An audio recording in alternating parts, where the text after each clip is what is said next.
Halo guys, kembali lagi di Zoo Official. Jadi gimana nih kabar kalian? Sehat semua kan?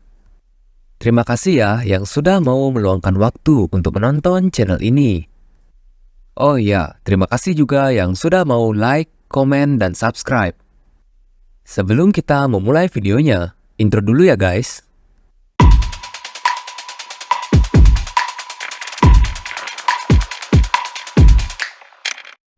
Assassin Bi Guang usai dikhianati oleh organisasinya.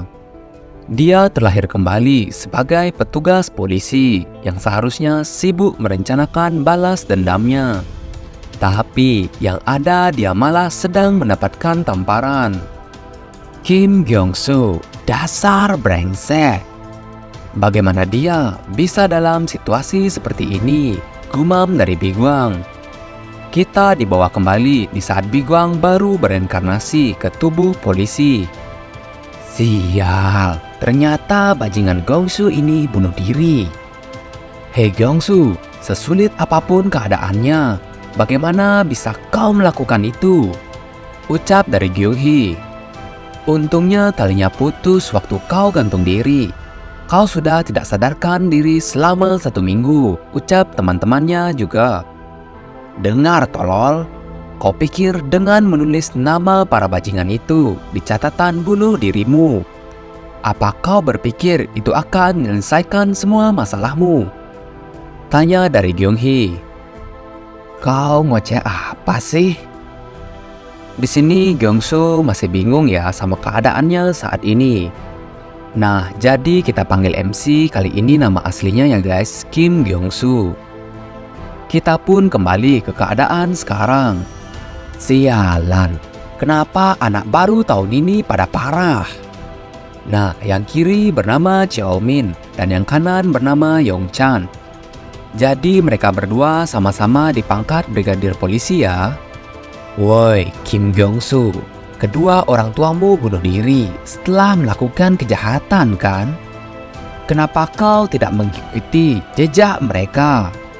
Anak seorang penjahat menjadi polisi. Kalau kau mau mati, matilah dengan tenang. Kenapa juga kau harus menulis nama kami, ha? Apa bajingan ini sudah gila? Kenapa kau menahan tanganku? Apa kau berani menghentikanku? Tanya Cheolmin.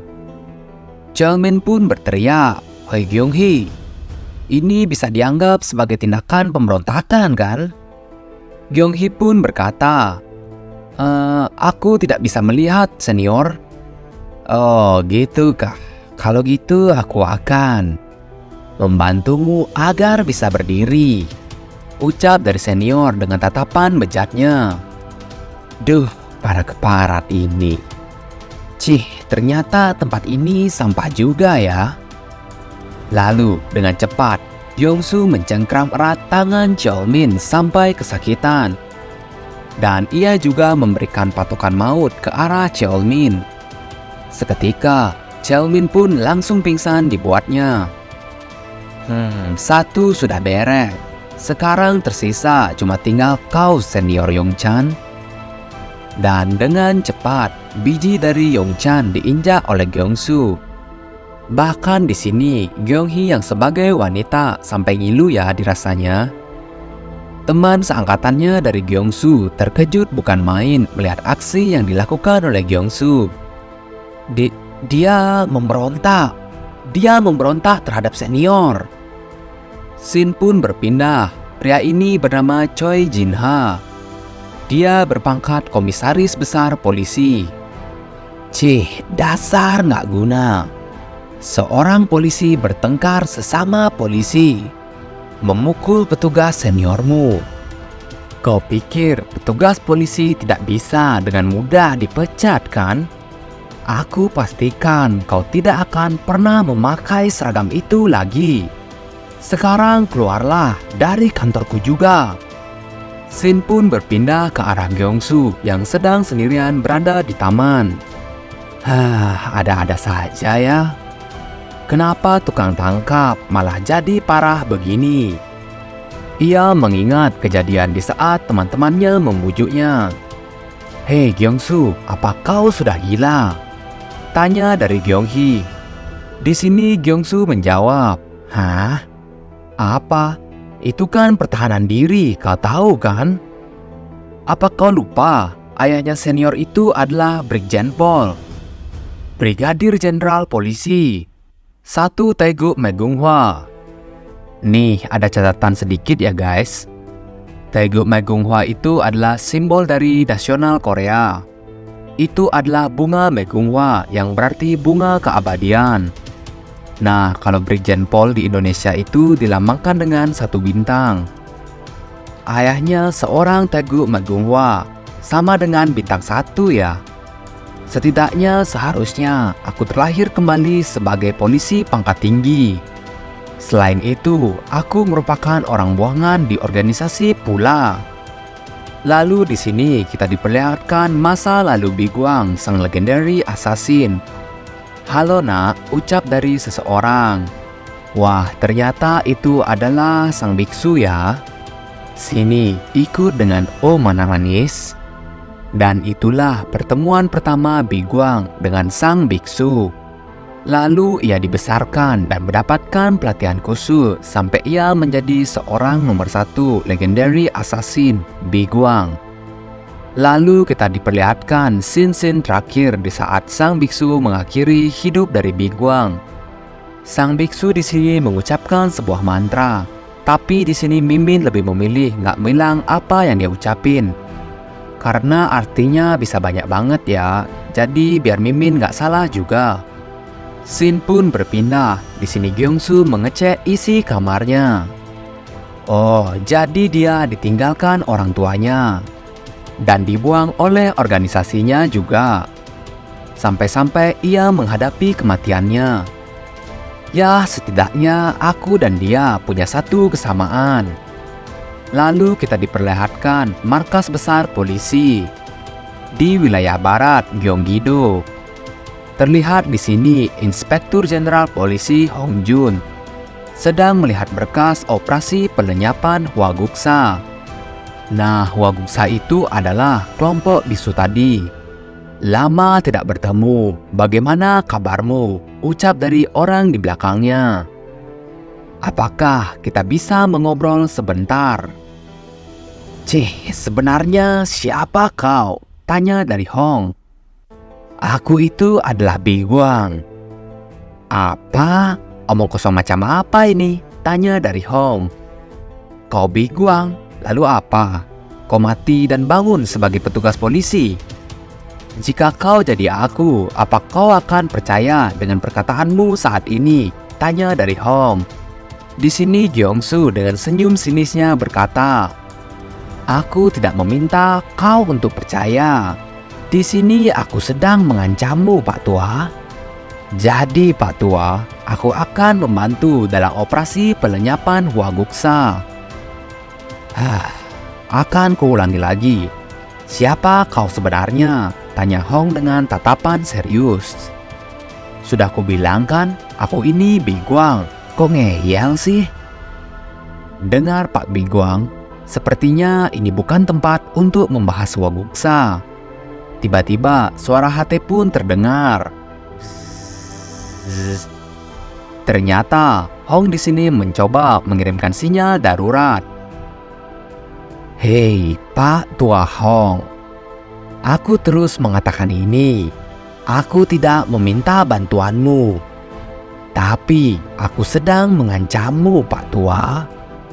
Kau Biguang, itu tidak mungkin.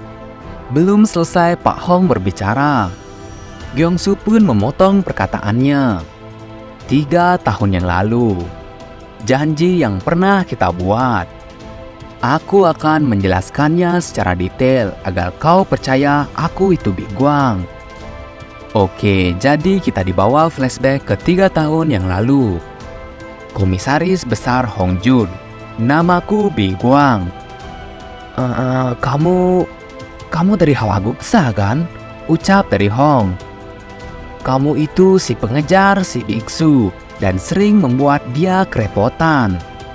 Kaulah orang yang pertama kali bisa mengejar dia sampai sedekat ini. Biksu itu menyuruhku untuk menyampaikan kau pesan. Aku ini tidak tertarik dengan bapak-bapak. Itulah pesan dari si biksu. Dan sekarang aku akan membuat kesepakatan denganmu. Nyawamu akan kuampuni. Dan sebagai gantinya, kau harus berjanji untuk menjebloskan si brengsek itu ke dalam penjara dalam waktu 3 tahun. Aku akan mencari alasan untuk tidak menghabisimu dan melaporkannya kepadanya. Pak Hong di sini kebingungan dan bertanya, bukannya kau itu satu organisasi dengannya? Di sini Biguang berkata, ya simpelnya, aku tidak menyukai mereka. Kita dibawa lagi ke masa sekarang. Di sini Gyeongsu berkata, dan itu adalah kesepakatan kita dan kau tidak menepatinya kan? Kau naik 3 pangkat ya? Sepertinya kau dapat promosi besar-besaran selama 3 tahun ini. Jadi ternyata kau lebih sibuk menjilati sepatu atasanmu ketimbang menepati janji kita ya? Ucap Gyeongsu sambil bersiap menghabisi Pak Hong. Di sini dengan cepat Pak Hong mengelak. Aku ada alasan kenapa aku tidak menepati janjiku. Aku tidak punya pilihan lain. Kita pun dibawa di saat Pak Hong sedang presentasi tentang organisasi Hwaguksa itu. Organisasi pembunuh bayaran. Dan kau bilang yang menjadi ketua organisasi itu adalah Biksu Yokhwa yang memiliki panggilan Sang Buddha. Tanya dari atasan Pak Hong. Siap, itu benar sekali Pak. Ucap Pak Hong tergesa-gesa. Hahaha, Brigadir Jenderal Pak Hong. Sepertinya kau terlalu banyak membaca manhwa. Kuil Hwaguksa itu adalah aset kultur negara kita. Tapi Pak, hasil dari penyelidikan tim jelas-jelas menunjukkan. Lalu tiba-tiba ada yang memotong perkataan Pak Hong. Brigadir Jenderal Hong, kalau kau tidak berhati-hati, bisa-bisa kau merasakan hukuman dari dewa. Mendengar itu, Hong pun jadi kicap ya guys, karena yang ngomong itu adalah pangkat tertinggi di polisi. Ya, begitulah akhirnya. Oh, jadi penyelidikan dihentikan oleh orang yang pangkatnya ada di atasmu. Karena hasil investigasimu tidak layak untuk dilihat. Walaupun tidak layak, tapi beberapa informasinya sangat tepat. Sementara aku akan membiarkanmu hidup. Jadi mulai dari sekarang akan kubantu agar kau tidak dihabisi olehku. Sekarang semoga kita akrab ya senior. Ucap dari Gyeongsu sambil cengengesan. Hong pun di sini hanya bisa terdiam dan kicap setelah mendengar perkataan dari Gyeongsu. Keesokan harinya di kantor polisi Ilsan. Bruah, terdapat seseorang menendang pintu kantor polisi itu.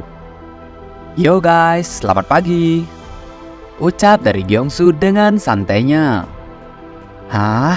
Gyeongsu, bukannya kau sudah dipecat? Tanya dari Gyeonghee. Ada keributan apa ini? Brengsek, Kim Gyeongsu. Sudah kubilang jangan kemari lagi. Cepat dan pergi dari sini. Lalu tiba-tiba terdapat seseorang yang memasuki ruangan di kepolisian Ilsan. Semua orang di sana pun terkejut bukan main, terutama si orang ini nih. Lihat aja ya sampai nganga mulutnya. Inspektur Jenderal, ada apa gerangan sampai Bapak kemari? Aku kemari hanya melihat bagaimana tempat kerja Gyeongsu kami. Ucap dari Pak Hong. Hah? Gyeongsu kami? Kalau boleh tahu, apa hubungan Bapak dengan petugas Kim Gyeongsu? Ya, bisa dibilang petugas Gyeongsu itu adalah penyelamatku. Jadi jaga dia baik-baik ya. Mendengar itu, semua polisi di sana pun dengan sigap berkata, "Siap, Pak." Di sini malah Gyeongsu cengengesan ya. Hehehe, selamat tinggal Pak. Lalu Shin berpindah ke arah Gyeongsu dan Pak Hong. Gyeongsu berkata, ternyata hidup akan jauh lebih mudah jika kau berpangkat tinggi ya. Ada yang ingin aku minta tolong padamu. Shin pun berpindah ke arah tempel tempat si biksu berada. Ternyata si biksu sedang melakukan sebuah ritual. Nah, ini Mimin nggak tahu ya namanya ritual apa. Buat yang tahu bisa komen di bawah ya. Siapa di sana? Tanya biksu itu. Aku hanyalah sebuah jiwa yang malang dan memiliki dendam yang teramat pahit, yang sedang berjalan-jalan tanpa arah dan tujuan. Mungkin aku yang kalian sebut sebagai arwah gentayangan. Melihat topeng itu, si biksu dengan cepat menyerang ke arah Biguang. Terlihat Gyeongsu dengan mode Biguang dengan mudahnya menepis semua serangan itu. Si biksu pun menjentikan jarinya. Ia berkata, "Topeng itu, dan siapa kau? Dan juga arwah gentayangan. Kalau begitu, akan kubujuk kau untuk pindah ke alam sana dengan tenang." Lalu para gangster dengan cepat menyerang Biguang. Di sana orang-orang pun melongo ya, lihat kehebatan assassin nomor 1. Satu sudah dikalahkan. Jadi, siapa selanjutnya? Ucap dari Biguang. Di sini sang biksu baru sadar ya, kalau gaya bertarung yang ditunjukkan benar-benar percis seperti Biguang yang ia kenal. Ia pun angkat bicara. Sudah cukup. Sayang sekali. Sekarang kau harus membantu lebih banyak jiwa yang membutuhkan pencerahan. Lebih baik kau memulainya sekarang. Kalau tidak, mereka akan berubah sama sepertiku. Ucap Biguang. Semua mundurlah. Entah siapa yang mengirimmu ke sini, tapi kelihatannya kau dipenuhi oleh aura kejahatan. Dan topengmu itu mengingatku akan seseorang.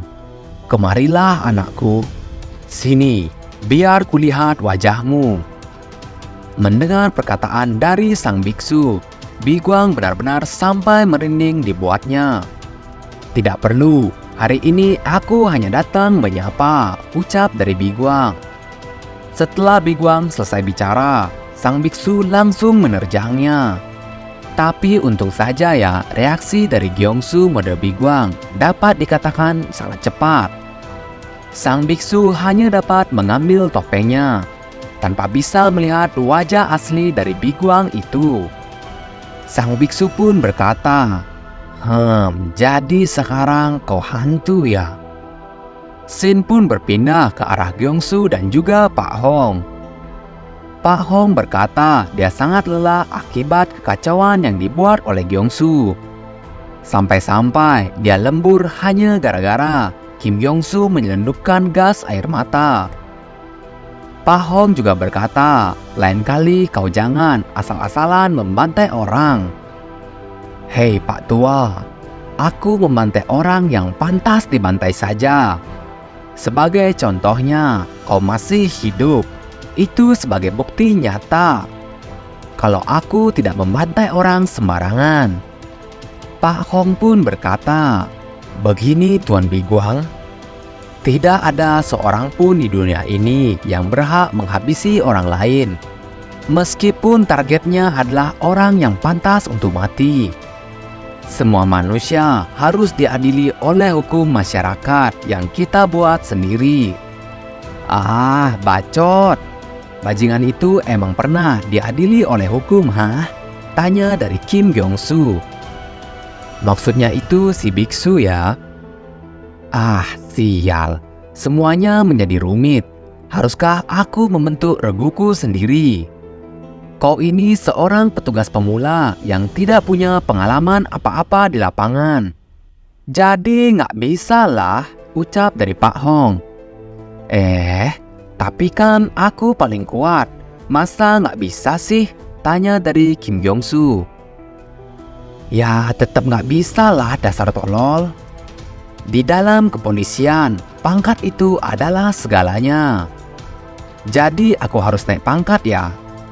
Untuk bisa membentuk reguku sendiri, tanya dari Kim Kyung-soo. Setidaknya kau harus satu Megunghwa kecil. Itu sama seperti inspektur polisi ya guys. Kalau begitu, aku akan bekerja keras. Aku akan meraih promosi dan terus mendaki tangga peringkat dengan cepat. Ucap dari Kim Kyung-soo. Waduh, kejadian apa lagi nih yang akan dibuat oleh Kim Kyung-soo? Scene pun berpindah ke arah kantor polisi Ilsan. Ternyata di sini Kyung-soo bertanya cara naik pangkat. Kyung-hee pun menjelaskan, jadi kau harus bisa lulus ujian promosi. Setidaknya kau harus punya 1 tahun pengalaman sebagai polisi. Kyung-soo pun bertanya, emangnya nggak ada cara lain ya untuk naik pangkat dengan cepat? Kyung-hee di sini bertanya, emang kenapa sih minta cepat-cepat amat naik pangkat? Kau tahu, kalau kau mulai dari peringkat terbawah, seorang petugas biasa bisa mendapatkan Megunghwa pertamanya dalam waktu lebih dari 10 tahun. Bahkan meski aku punya backingan Jenderal Inspektur Polisi. Tanya dari Kyung-soo. Ah, sialan, aku iri tahu. Ya, secara realistis, ujian promosi adalah cara yang paling gampang. Tapi ada nih, satu cara yang benar-benar ampuh, yaitu promosi spesial. Lah, kok hilang? Kemana sih orang itu? Lalu scene berpindah ke arah distrik malam, tempat yang enak-enak berkumpul. Kalian pasti sering kesini ya? Ayo ngaku. Hehehe, ini tempat yang paling pas untuk berburu. Ngapain juga, polisi harus susah-susah belajar. Kerjaan kita kan cuma menangkap penjahat dan melempar mereka ke dalam penjara. Nah, kalau begitu saatnya bekerja keras dan menerima promosi spesial itu. Sumpah nih Kyung-soo, mana pakai baju polisi lagi? Ini sih namanya terang-terangan banget ya. Oke guys, jadi gimana nih? Seru nggak ceritanya? Menarik ya untuk ditunggu kelanjutan ceritanya. Hanya di Zoo Official. See you!